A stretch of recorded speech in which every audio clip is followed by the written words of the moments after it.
ছাত্রদল সন্ত্রাসী হামলা করে এবং এই হামলায় জগন্নাথ বিশ্ববিদ্যালয়ের 70+ শিক্ষার্থী আহত হয় এবং আমরা প্রশাসনকে 3 দিন সময় দিয়েছি। প্রশাসন যেহেতু বলেছে তারা নিরপেক্ষতার সাথে তদন্ত করে বিচার করবে, আমরা চাই তারা এই 3 দিনের ভিতরে বিচার নিশ্চিত করে তারা তাদের নিরপেক্ষতার পরিচয় নিশ্চিত করবে। মৌলিক 3টা দাবি।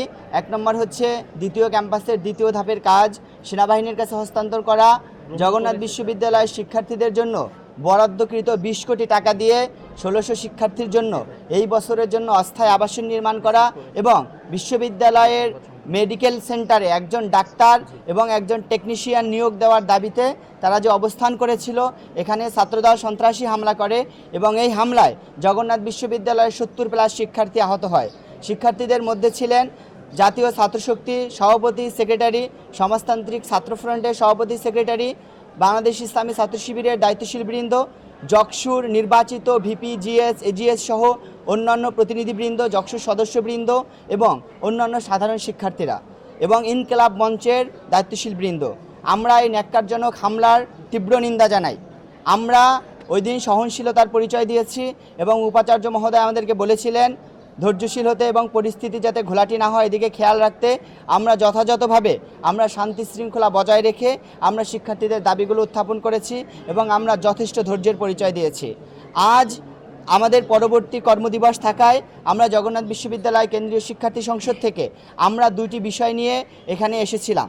1 নম্বর বিষয় হচ্ছে জকসুর পক্ষ থেকে জগন্নাথ বিশ্ববিদ্যালয় শিক্ষার্থীদের জন্য একটি অ্যাম্বুলেন্স উপহার দেওয়া, যেটি নির্বাচনের আগে থেকে আমাদের শিক্ষার্থীদের সাথে প্রতিশ্রুতি ছিল যে আমরা নির্বাচিত হলে শিক্ষার্থীদের জন্য একটা অ্যাম্বুলেন্স ম্যানেজ করে দেব। এটা বিশ্ববিদ্যালয় প্রশাসনকে হস্তান্তর করা। আমরা আপনাদের উপস্থিতিতে বিশ্ববিদ্যালয়ের ট্রেজারার, প্রক্টর, পরিবহন প্রশাসক এবং ছাত্রকল্যাণ সম্পাদক স্যারের হাতে আমরা এটা হস্তান্তর করেছি।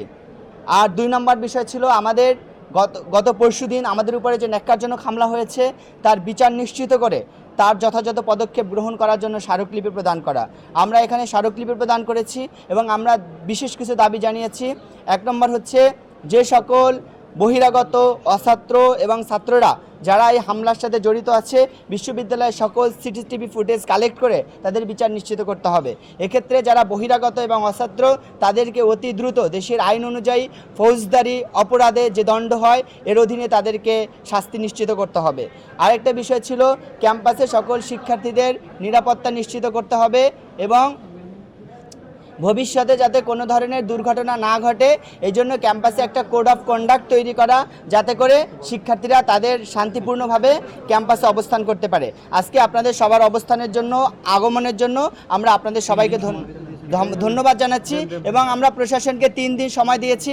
প্রশাসন যেহেতু বলেছে তারা নিরপেক্ষতার সাথে তদন্ত করে বিচার করবে, আমরা চাই তারা এই 3 দিনের ভিতরে বিচার নিশ্চিত করে তারা তাদের নিরপেক্ষতার পরিচয় নিশ্চিত করবে। ধন্যবাদ সবাইকে। আসসালামু আলাইকুম।